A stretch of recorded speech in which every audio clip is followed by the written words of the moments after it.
Hello, hello, the three amigos are back, although we're all alone because we're doing solo games this time. I don't know, I didn't think for that intro, but nonetheless, three amigos all in the same room playing three separate games, not looking or speaking at each other. That's how the three amigos roll. That's right. Anyway, we're versatile. Yeah, I'm Mike, everybody. I'm Nick. And I'm Steph.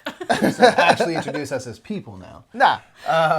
So we're doing solo games because you know what? We all can't do huge game nights together right now and stuff. It doesn't mean we can't keep gaming. And I think in general, we were all talking about this. I think games having a solo edition or some ability to solo play is very important in terms of people considering buying it. I know for us, we're more likely to buy something if we can solo it. We want to have more options to play, and now more than ever, it's important that games can be soloed. Yeah. So have y'all been solo gaming a bunch lately? I've soloed more than I definitely have soloed more. Yeah, there are definitely a lot of people I know who will not buy a game if you can't solo it, because at least half the time they're always soloing games, which is awesome. Yeah. Yeah. I mean, I've played several games solo since being quarantined, but you know, there's so many things to do. You can play online games too. It's just, but having that tactile feel, there's something really cool about that. So. Yeah, it's nice and cathartic just to kind of hang out, and just kind of move stuff around and play. It's meditative. I really like it a lot. Yeah. Yeah. So today, what we're gonna do is we have compiled a list of top 10 favorite games that have solo modes to them, and we're gonna compare it against BoardGameGeek's list of games with solo abilities, and just to show you how I think important it is that games can be soloed. The lowest ranked game on BGG's list is 25 overall. 25 overall. So, clearly people like games that have solo editions and will rate them highly. Yeah. Even if that's not the main way they play, they want to know that they have the ability to play it that way. That's fair. That's fair. So I think without further ado, folks, we should get into the top 10 solo games, the three amigos versus you, the folks of BoardGameGeek.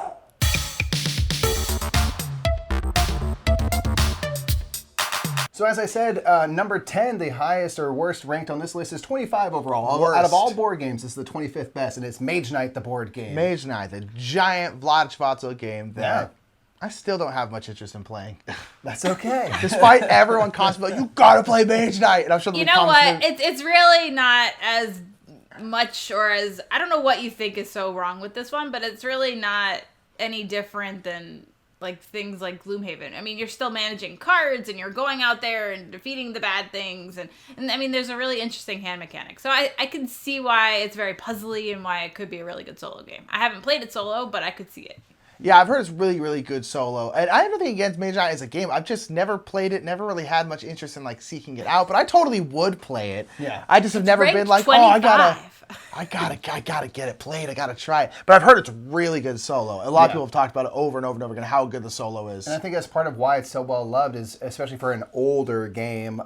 It has all these different ways to be played and stuff like that. So I think that's part of why it's had this the staying power. Yeah, of course. And so Mage Knight is one of those games that, we need to check out. It's Steph approved, Nick. It's Steph approved. I mean, it's been years, so I can't really say approved because I don't remember it all that greatly. But I have it again, so it's in my collection again, so I should definitely give it another go. Oh. There you go. And that's why it's number 10 of soloable games, 25 overall. That's number 10 from BoardGameGeek. But let's go ahead and get into our number 10.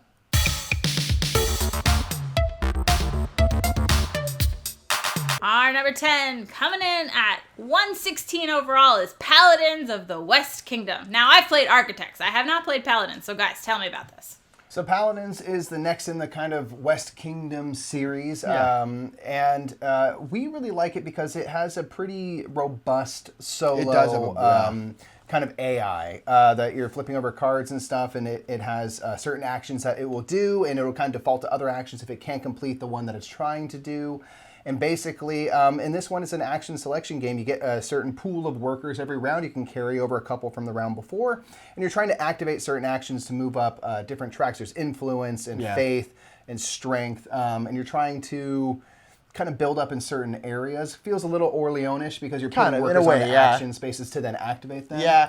The solo version is, I will say that there's not, this isn't always the case, but a lot of times like solo games kind of fall into two camps in my opinion, where like one where the AI is like really, really small, you don't have to do much, and then one where the AI, you basically have to run almost like a whole second game. Like say like take like Suburbia. Suburbia has a solo version, but like you essentially have to run. You're kind of playing two games. You're essentially playing 2 games. Kind of against yourself, yeah. And so I will say the Paladins is more on the latter side, where like again it's a very robust thing where you have to do a lot on the AI's turn, but it runs smoothly and it works really, really well. But I will say it is a decent, not a lot of work necessarily, but you do have to do a decent amount for the AI. Yeah. The nice side is, though, that it creates a very tough opponent yes, for you to it play does, against. for And sure. I know for Nick and I don't know if you agree, Steph, I want to play a solo game that has a win-loss condition. Yes, I don't want to yes. just beat my own score.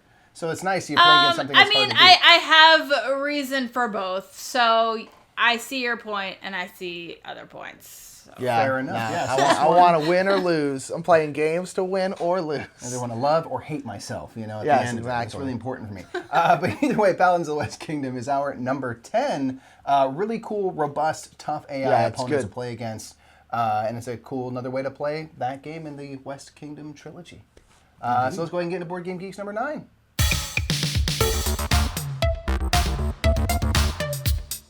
Number 9 on Board Game Geek is the greatest game ever made, says Mike, because it's a feast for Odin. It's ranked 23 overall. It's about 22 places too low for me personally.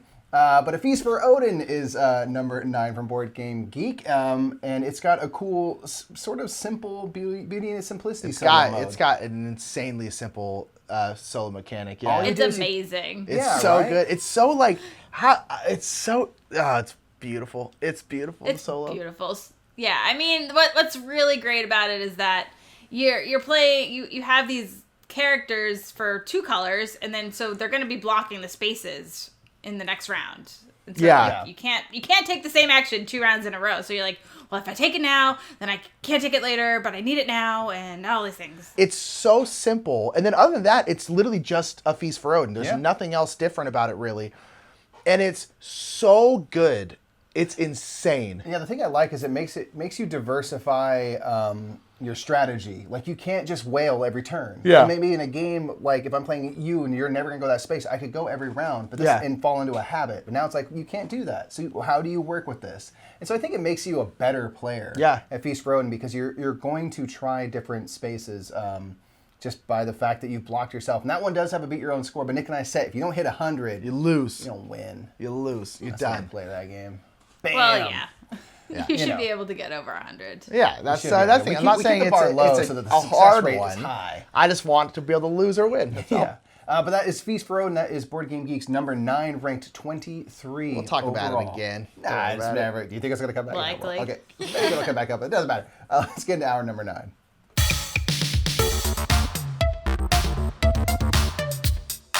Our number 9 comes in at 1604, and that's called The Magnificent.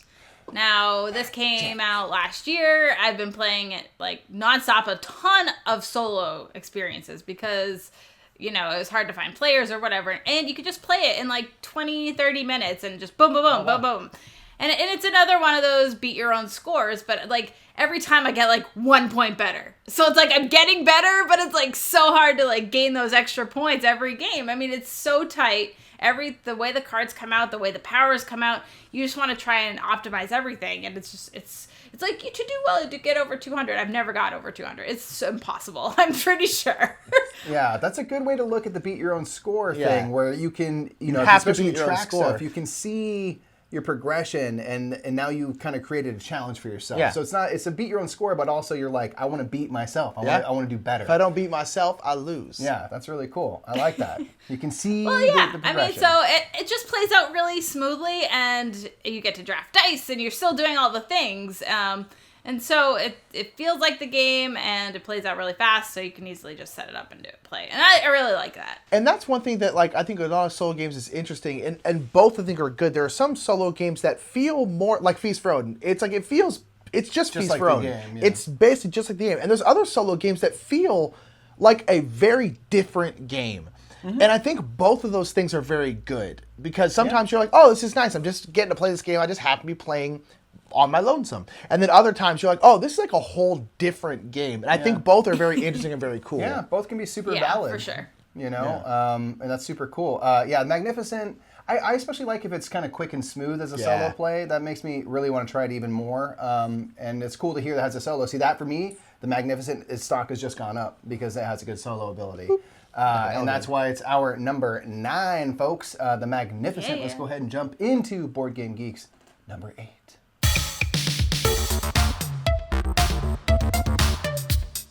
So number 8 is a true crossover moment. It is Viticulture, our number 8. Board Game Geek's number 8. 22 overall, and just a great game. I think we all one could say it's the greatest. It's 21 ranks too low. It's the greatest game ever made. Like one of the second or third greatest game of all time. It's probably the greatest game ever made. That's just to me. People obviously agree. Viticulture is a great game, fantastic game where you're making wines. And it has an we don't drink, system. but you do this a lot. I know. I do this with tannins. I do this with Coke Zero Cherry. It doesn't make much of a difference, but I feel fancier when I do it. You know, you can hear the flavor.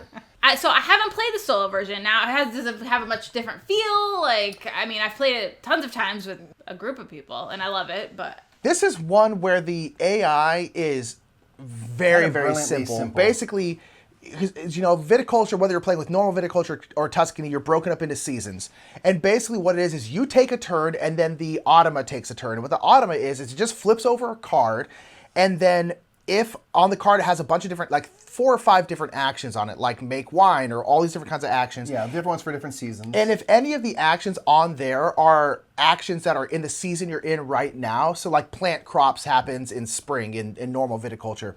So like if plant crops on there, then you block that spot with one of the automa color workers. So that's all it is. You basically flip it over, see if any of those actions are in the season you're in now. If they are, you block it with an automa worker. And so all it does is block spots.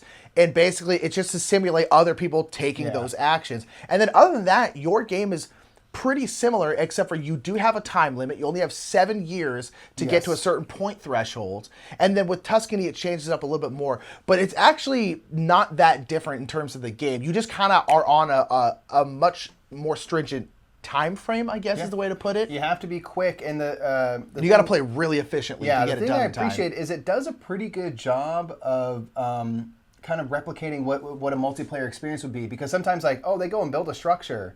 I'm like, okay, that doesn't affect me, but like you might do that in a game. You might be like, I'm going to build a trellis right now. So whereas you go over here and you're like, just don't take the harvest the field spot. And you flip it over and you're like, oh gosh, and it feels just like the normal game. Yeah. So it's cool with the time crunch, like the whole 7 years to get it done, 7 rounds. And then with Tuscany, there's an added thing with the wake up chart. You can never do the same level of the wake up chart twice. Yeah. So you have to kind of diversify there. It's really, it's a nice, simple. Super simple. You don't have to learn a whole new game. It's very, very simple. It's great. Yeah, I'd highly recommend it. Of course, it's great at 2, 3, 1 through 6 players. It's great at every player counts. It's every player, really. Yeah.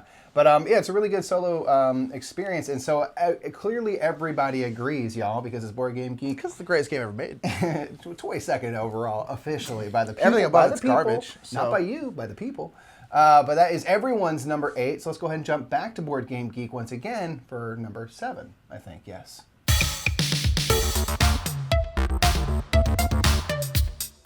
So, hot. This game is hot. So number 7, hot overall. For Board Game Geek, which is 21 overall of all time already, is Arkham Horror, the card game. People love Arkham Horror. People love it, and I know a lot of people who solo this. Most people say solo. Yes, I know a ton of people who solo this. Now, Steph, you've actually played. We haven't played this game though. You have though, right? What would you make an argument for solo? I don't know. I mean, I guess I assume it plays out very similarly to 2-player. Because it's co-op, so. I mean, everybody's playing their own deck, so I guess you choose a character, and I'm guessing the level of difficulty for some of the, monsters and what comes out might change. I'm actually not sure. I've only ever played it once, so I don't have a great grasp of it, but I enjoyed when I did play, so. I have a theory. My theory is that you're dealing with ancient secrets, deep knowledge, and people want to solo play it so they can learn all the stuff and not share it with anybody. Boom. They don't want their friends to know what Cthulhu's You don't get thinking. That Necronomicon or whatever. Yeah, that's right. Or whatever. Well, you might go insane if you tell anybody. Yeah. Yeah, but... Or maybe people have been playing with other people the whole time, but because they go crazy from staring at the Ancient One's face, they forget. There you go. They don't understand what human flesh looks like anymore. Yeah, that makes sense. Yeah. That does check out. I'm just saying. It's all very logical. Yeah. All I'm saying is like there's a lot of people who are just like, I'm only playing by myself, and I'm like, I'd like to play, and they're like, no. I'm like, well, okay, fine. It's mine. Yeah, I'm like, never mind then. I don't want to play with you. But we've heard this game's great, and I've heard a lot of people who say they prefer this game solo. Yeah. Which is really cool. So I mean, this game has shot up the ranks. It's already 21 overall, which is great. And again, people really love this game. Yeah, and that's why it's number 7, 21 overall. Arkham Horror, the card game. So let's go ahead and get into our number 7.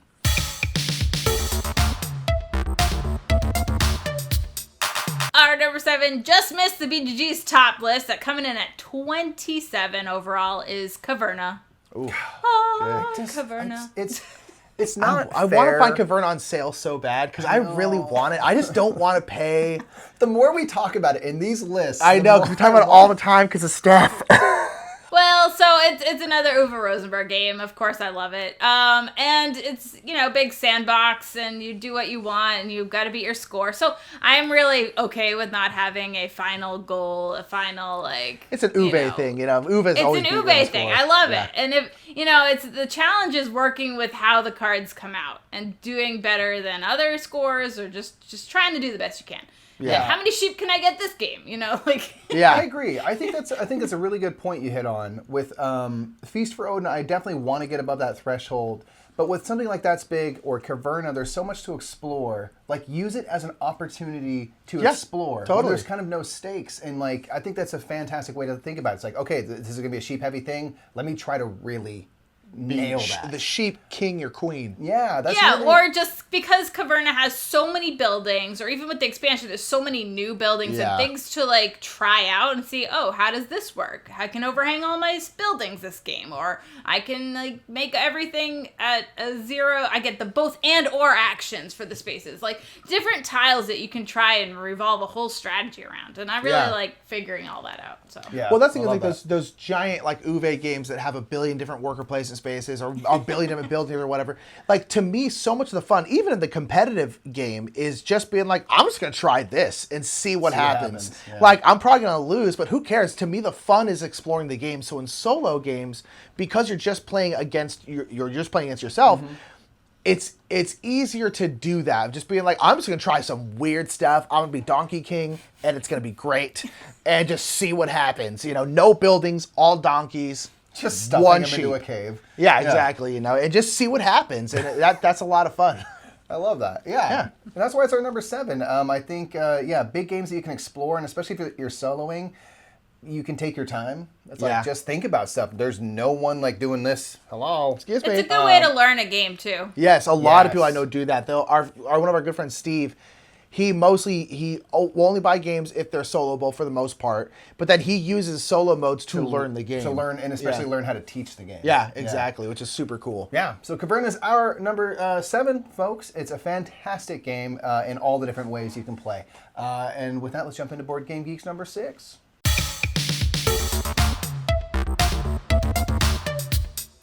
So number 6 from BoardGameGeek is 20 overall, and it just destroyed the Golden Geek Awards. It is Wingspan. Wingspan. Crushed. Yeah. Well, it won Solo Game of the Year. Yeah. It won Game of the Year, strategy game, family game, innovative game. It was on a lot of stuff. Basically everything. Game with the most birds. Yeah. Egg-heavy game. Somehow game with the least birds. It won that too. Weird, it just swept. It just swept. Every category. So people clearly like this game. Yeah. And this is another one from Stonemaier Games that has an Automa system. I think every Stonemaier game has an Automa system. Yeah, I think he makes sure that there's solo. There are publishers that like Renegade Games. I think most of their games they always try and make sure this is solo. There's certain publishers that every single game they have has a solo game. Yeah. And then some other publishers Well, kind once of again, I think people are realizing that's really important because there's a population of folks who won't buy a game unless you can. And for someone like Stonemaier, it's become a staple of that company. Yeah. That the solo version of that game is most likely going to be really good. Yeah, the Automa system is fantastic. The Automa Factory. So in this one, it's another card-driven. I actually just soloed it personally for the first time recently, and you have another thing. We flip over cards, and it will dictate what the Automa bird watcher is doing, and that will be usually collecting eggs for points. They don't ever That collect one's killing birds. resources. You're watching birds. Things like that. Yeah, you might get face down cards, which will be worth 3, 4, or 5 points depending on your difficulty level. And then they also work on the end of round goals. And I played it and just barely lost. It was actually a nice, tough solo opponent, and another one that's pretty simple to implement once you get going, because the cards just kind of say it's round 2, this is what you do, or round 3, it's the same shuffle cards that will, depending on the round, activate different things. So I personally don't know if y'all have soloed it, but it's I have solo. I did a solo video on it, and it's I actually liked it a lot. It's pretty hard. I like the hardest setting is called Eagle-Eyed Eagle, which is funny to me. But the eagles are like, man, you can see. Like, man, that eagle has got. Most eagles have good vision. This eagle, stupid good vision. Got mad LASIK. You can see the future. Exactly. You can see into your soul. And so I liked it a lot. Steph, have you sold this one? I haven't tried it soloed, no. Okay, it's good. I'd recommend it if ever you have the time and you just really want to bird it up. It's pretty cool. Well, who doesn't want to bird it up? Wingspan is number 6 on BoardGameGeek's soloable list, 20 overall, and every indication is that it's just going to keep going up based on presumably, how it did in the Golden Geeks. So that is BoardGameGeek's number 6. We'll jump into our number 6.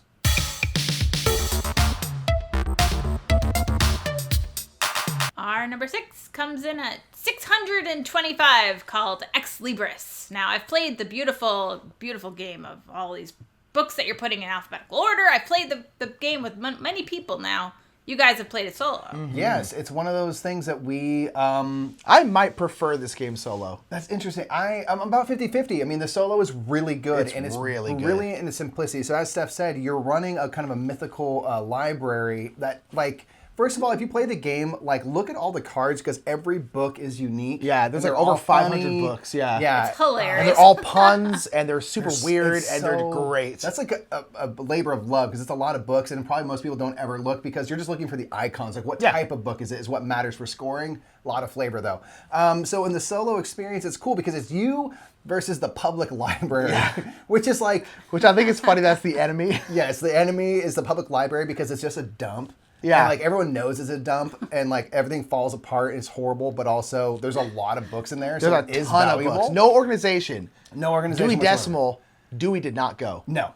Yeah, no, the stacks and stuff have all fallen. There's just books on the floor. And this is, the book it just collects them throughout the game, because anytime, in ExLibris, you're essentially trying to make your library, you're trying to make your library look really pretty, alphabetical order, all this cool stuff. But there's a whole bunch of different actions that you can take, worker placement spots, and those worker placement spots a lot of times have book cards on them. Mm-hmm.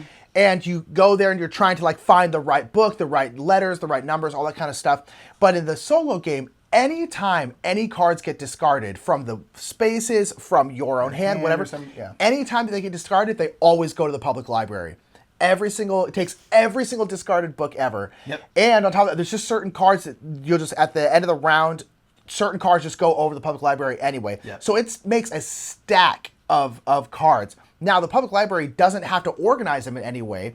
So there's perks that you will get the public library won't, but they will just have so many books that getting points from having a certain amount of these kinds of books or a certain amount of these kind of books. Because there's like prominent works, so there's like a favored book type in the game. Yeah, and you want that kind of book. People have your own kind of specialty and stuff, and they will have that. And because they have so many cards, it's like they're just going to hit like a certain amount points. No matter what. Yeah, and you start in the normal game of ExLibris, you start out with a couple different worker placement spots, and throughout the game, more and more come out, so you have more places to go. But in the solo game, it's just the opposite. You start out with the max, and every single round, you get less and less spaces, to the point where the last round, you only have 2 spaces you can go. And then your personal library. So it gets really difficult to get the stuff you need to get done, and it's tunnel's ever really closing. Hard. Yeah, and it's super fun. So much to the point where, like, I might like this solo game more than I like the normal competitive game. Yeah. And this is... Yeah, it sounds really puzzly, and, like, I like how it, like, is introverted with so many options going down to nothing. I think that's really cool. I think it's really cool. Really good. It's one of those ones where the solo experience feels...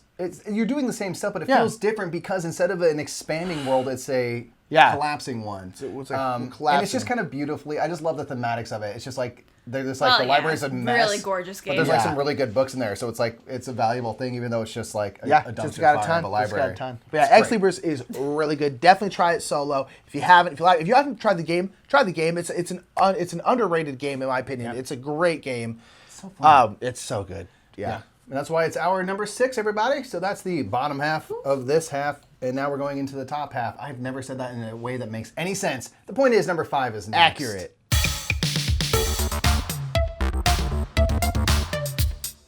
All right, so number 5 is another true crossover. True crossover. Seventh Continent's number 5 overall for Board Game Geekers. It's number 5 for all for the 3 amigos who also are Board Game Geekers and rank our stuff. And it's number 19 overall. Seventh Continent is awesome. I don't know. How do you describe Seventh Continent? Aldi's been playing Seventh Continent on BGG's Twitch channel lately, which is really cool. And I just got back into this game with my roommates because they like co-op games. And I was like, I bet you they would love this kind of crazy choose-your-own-adventure tale. And it's just great. But Steph, we know as much as we love Seventh Continent, you love it probably even more than we do. So tell people why they should play Seventh Continent. I love it. I just love exploring and then just trying to survive. It's like impossible. It's so hard to survive. It is. But you just have to do it. Yeah. And you have to go hunting every other turn. You know, it's like you just have to do it to keep yourself alive. Now it plays pretty much the same with any number of players, except you can have more room for building up your like inventory of stuff. So like I think with like 2 players, you can each have 3 different things that you're building up and having to maintain basically. But with solo game you have 4, I think, and they can be more or something. I don't quite know the details of it, but it plays out essentially the same, and you're making the similar choices and doing exploring and just finding new things. So it's just an amazing experience. It's so good. It's kind of brilliance in its simplicity. Like you're just going to places and you might need to flip over a certain amount of cards. There'll be a minimum amount of cards you have to draw on your cards of your life. It's kind of your energy. Yeah, it's your time. And you have to get a certain amount of successes. And that's all you do no matter what you're doing. Yeah. It will come down to you have to draw X amount of cards and have X amount of successes. Yeah, and when you say successes, there's like stars on different cards and half stars, so you want to make whole stars to get these successes. Yep. So, you can push your luck and pull like 3 cards, or you can be more sure and pull 5 cards, but that's 5 of your life. Yeah. Like, you don't want to do that. And it's hard to get the cards back in the deck. And what's so great about this game is because you're always on the same continent. Like, so if you play this curse, solve it, and go back to another curse, you're still on the same continent. So you have, you understand more of what's where. But what's so cool is you can go back to the same place, but because you're playing a different curse, that place then can be totally different. So like I'm playing one with my roommates right now, and we went to a spot that like Mike and I had definitely been to in a different curse. But now because this spot mattered for this curse, we then drew a different card, and then we got this weird, crazy world. And I was just like, this is so cool. I've been here before, but it wasn't like this. And it's just, so awesome. And the thing is like in the game, you always wake up whatever curse you're doing and you don't remember stuff. Yeah. And so the thing I love is that as you play the Seventh Continent more and more, it kind of plays into the thematics of like you're remembering more and more, which is what your character's going through. Because you personally as a player remember more of the island. It's so wonderfully... Yeah, I mean, and there's also like different like expansion stuff. So I play with weather, so that some days it's going to be raining, and then all these terrible things. A tornado might come up, or you're in snow, and then you have to go trek. It takes longer to move, and it's just We ordered that expansion, but it went to our old apartment because it took a year to get there, so we never got that expansion. So some people have half of the game. Some people have the expansion, and they're probably very confused. Well, I recommend it because it totally just keeps you on your toes. Or try and pick it up secondhand somewhere. Absolutely. The Seventh Continent is everybody's number 5 on this list. Good choice. 19 overall. It's done very well for itself. Number 5. Yeah, it's so good. Let's go ahead and jump into Board Game Geek's number 4.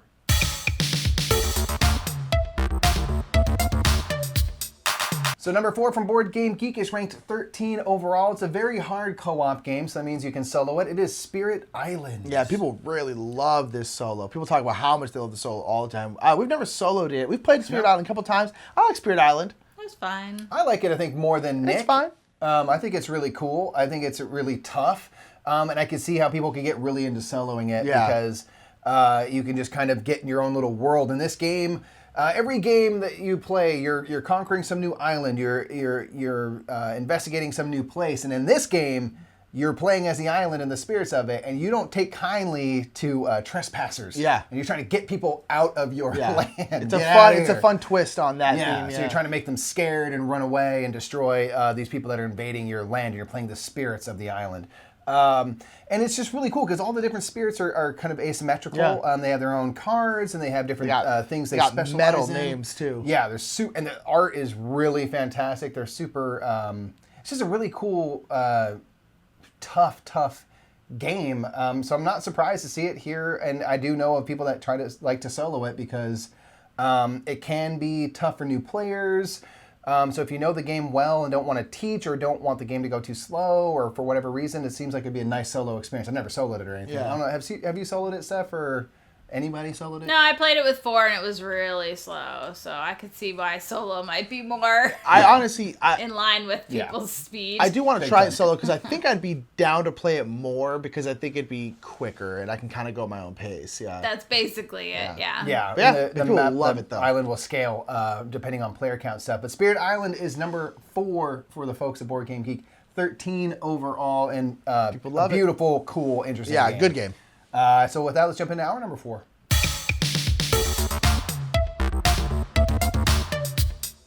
Our number 4 is 559 overall, and it is Onirim, 2nd edition. Yeah, Nyram's great. This is a game that is, although there is, I guess you can play it co-op, but it's a solo game. It's You can, and I have. Yeah, I know. I don't know. I've never. To me, it's like Nyram is so. It's so ingrained. It's a solo game that, like, to me, it's just. This is one of those solo games that I love so much because it's just cathartic. And just you sit there and you shuffle, and you play, and you shuffle, and you lose horribly, and you're like, all right, go again. You just shuffle. And it's one of those solo games where it's like, it's still a hard game. It's still a puzzle. You still have to think and try. But it's one of those solo games I like to play when I'm, like, usually like late at night, if I just want to relax. I just kind of want, again, a cathartic thing where I'm just playing out cards, doing stuff. It's so good. I just love it so much. But I never played the co-op version of it, but you like that, Steph? Oh, yeah, it's really hard. It's really hard. Good, as it should be.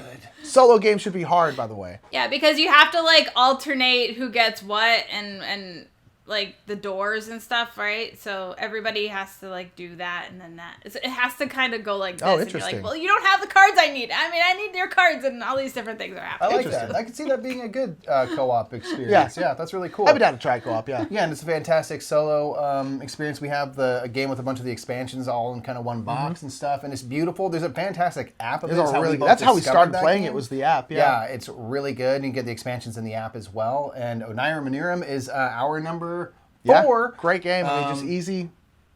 It's not an easy game. It's easy. It's pretty simple. It's simple, yeah. Yeah, just what you pick need it to up, do is play it. easy. It's hard to do that easy. You got to thing. shuffle so much. It's just repetitive actions are cathartic, and it's great. It's beautiful, and that's why it's our number 4. Let's go ahead and jump into Board Game Geek's number 3.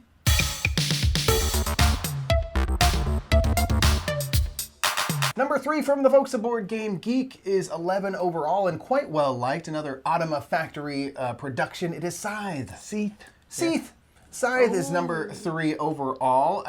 This is a very involved. Stonemeyer. Yeah, Stonemeyer. This one, the Scythe Automa system is really good. It works very well. This is one that's quite involved. Yeah. You have to do stuff and basically your opponent or opponents, if you want to play against multiple Automas, will default to certain actions and stuff. And this one, my only kind of critique is sometimes the mechs and whatever workers are going to want to move to a certain space, and it's based on proximity to you and proximity to certain things. And so I remember when I was trying to learn, I had a really hard time because it wasn't complicated, but it took mental work to figure out which space would they default to here. So there's actually a really fantastic app called Sidekick, like Sidekick, that helps you run an Automa. And basically it will tell you, you can punch in where they start off and everything, and it'll say, put the mech on this space. This is where it should go. This is if where you it should can't go. go here, then put it here. It's a digital way to run your Automa system. You don't have to deal with physical cards and anything like that. It runs it all for you, and it just tells you, put it there, and then you input, okay, put it there. And so it tracks where everything is and just it makes it much easier. And so with that, I really quite enjoyed the solo experience. But before, it was a bit of a slog for me. I would never play it solo. As a honestly, solo. it's too much. My thing is like, and this is my personal preference towards solo games, is like I don't want to work when it's not my turn. Yeah. So like You don't wanna use brain I power. tend to not want super involved AI, because it's like then I'm just like, I don't care about your turn. I want to work on my own stuff. And so like if I have to like feel like I'm working for the AI, it takes away from the solo game for me personally. That's just my personal thing. Like, so now with Scythe, I'm like, I'll just play Scythe digital, because I can just play against AI opponents, and it's That too, great. I just have it on Steam, and that's for sure. And it's great. I love it on Steam. Yeah. Oh, that sounds much better. Yeah, Yeah. It's good though. It works. But actually, really well. the Scythe kick is a really nice thing that somebody provided, I guess. Yeah. And so that sounds really good too. Yeah. Yeah, Scythe that makes is it really better. awesome. It's one of those ones that like you can definitely play a good solo edition, but there is Sidekick to help you out, and there's also just you can get it on Steam. Play Scythe on Steam because you can play like a 5-player game and you have to do none of the work. It's great. It's great. Oh. But either way, Scythe is a great game. Oh, it's great. And that's Love why it. it's so highly ranked. It's 11 overall, number 3 on the soloable games list for Board Game Geek. So let's get into our number 3.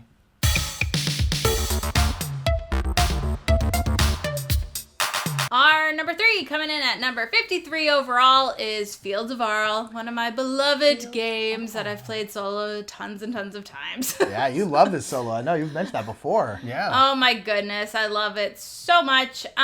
So basically it's just like the other UVO games because it's open. I mean, the thing with Fields of Arle is that there's different buildings that come in every game, so you're gonna have a different selection of buildings for some part of it. I mean, not all of it. Most of it's the same. I think there's like 3 buildings, but now with the expansion, there's a whole lot more stuff. I mean, there's just so much to explore, crazy number of strategies and things to do, and it's so good. I can't believe you guys haven't played it because it's a perfect 2-player game and an amazing solo game. Gotta try it. You said the magic words. It's a perfect 2-player game. Means I'm 100% 2 snaps in. up right there, Literally yep. gonna look into it right after this. I keep forgetting.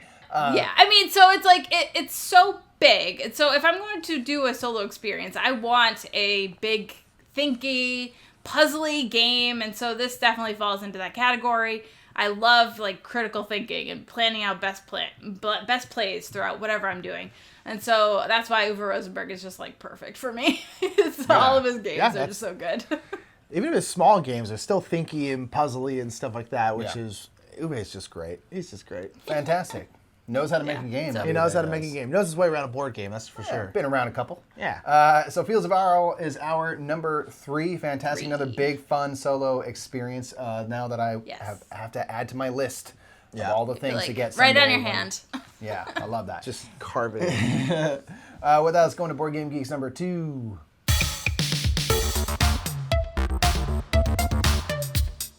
Number 2 is ranked number 3 overall. It's Terraforming Mars. What? This is a game that, like, when it first came out, one of the main things I heard about it was people would talk about, it's great solo, it's great solo, it's great solo. Yeah. And this, I think, was one of the main things that really elevated it a lot, was the fact that, like, so many people talked about how fun it was to play solo. And I think the fact that it was able to play solo, and it was a good solo, on top of it just being a popular game, really made it just shoot up even more. Yeah.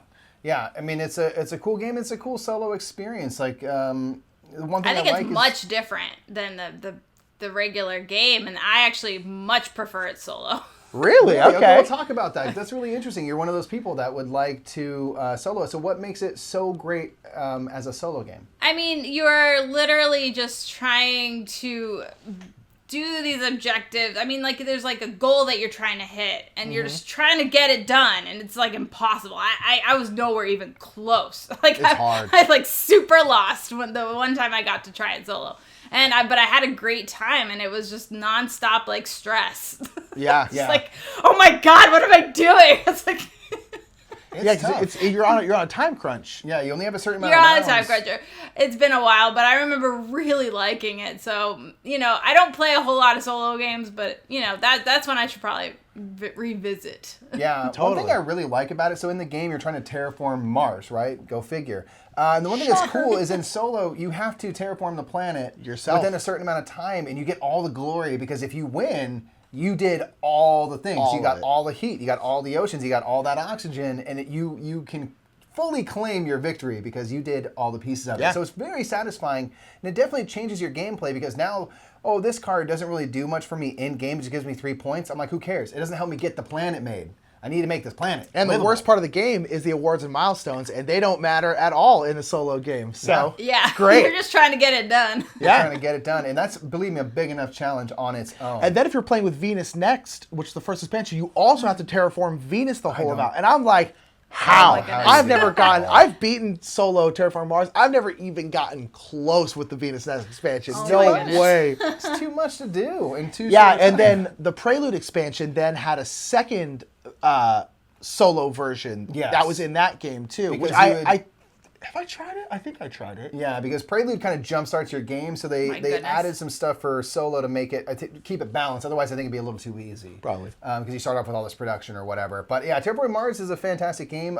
It really is a good solo experience that really changes what your focus is, which is cool. So it feels like a different experience, but a very valid one. Yeah, and that's why it's number 2 overall.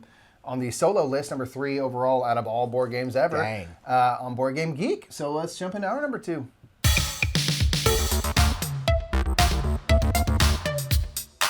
Our number 2 comes in at 567, called The Networks. I've played this only multiplayer, so I don't know how it varies with solo. Yeah, it's the solo game is much more similar to the 2-player game. Yes. If you've played it 2-player, because when you're playing 2-player, so Networks, you're starting a TV studio, and you're getting different shows and putting them into different time slots, and it's incredible. Such a cool theme. The theme and the mechanics work so seamlessly together. It's an incredible game. Definitely play it. It's in my top 5. So, but in a 2-player game, because there's less people taking all these cards, you have this mechanic that's happening, kind of a time clock that will start burning cards. It just starts burning options. Like, you flip over a card, you see what to burn, and then you get rid of those stuff. And it's just to keep the game moving. Yeah. So in the solo game, it does that, except for it does it faster. And so now you're basically playing the exact same game, except for you're under a time crunch because the AI is burning cards. And that's literally all it does. Other than that, you're playing the game exactly the same, except for you're just losing. It's so much more of I need to prioritize what to take because the AI is going to be burning stuff constantly. And so, because after every single one of your turns, something gets burned. Yeah. And it's very difficult. The game also lights a fire for you because you have like the AI basically burns stuff, but then also there's an AI score marker that will, I can't remember how much it goes up each round, but basically you have to try to keep up with the AI score marker, and it jumps by 50 points. Sometimes. Yeah, like over 100. Yeah, it's gotta crazy. Get up and running so fast. I've only beaten the game a couple times. It's so hard. Really hard solo. Really, really hard. Really, really fun. I always talk about one of the main reasons why the game itself climbs so high on my personal top games list is because I like the solo so much. Yeah. That that's kind of what elevated it into my top 5, and I really love it. It's so good solo, and it's just so good in general, and everyone should play it. Yeah, it makes it feel like a multiplayer experience, which is pretty cool. So it's a fairly simple AI, but a compelling one. That is The Networks, our number 2, ranked 500 and change overall, which is way too low. Yeah. So let's go ahead and jump into BoardGameGeek's number 1. You'll never guess what it is.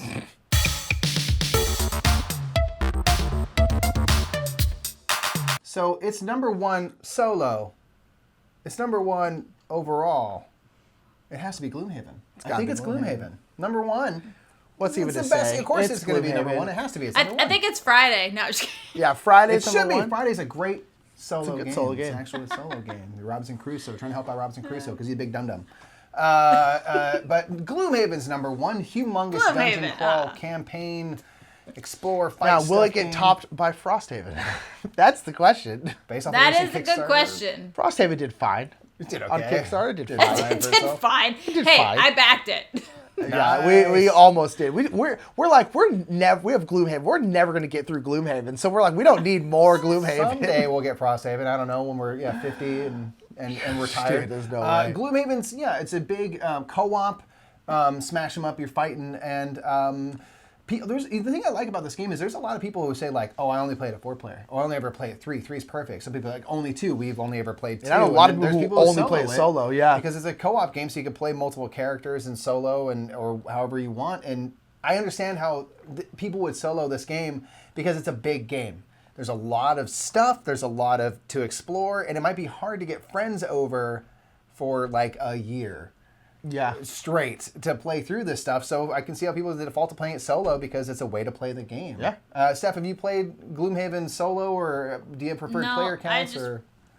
I've only played a few games, and I was with 2 players, and we died a lot the first couple games. So we just picked really weak characters, I think, and that didn't go well together. But I mean, I want to play through it, and I want to play through Frosthaven when I get it. It's just a matter of when. Yeah, that's the thing, right? The when, yeah. And so sometimes I get like people are like, I'm just going to solo it or play it digitally and just do it myself because I want to know the story. I want to know what happens. I want to open up the boxes and things, and like me just doing it myself might be the easiest way to do that. I totally get it. Get it. It's a good game overall. It's number 1 great. overall. It's a great so game, people clearly agree. It's really fantastic. A lot to explore. That is Gloomhaven, BoardGameGeek's number 1, but we got a number 1 that might have been mentioned before.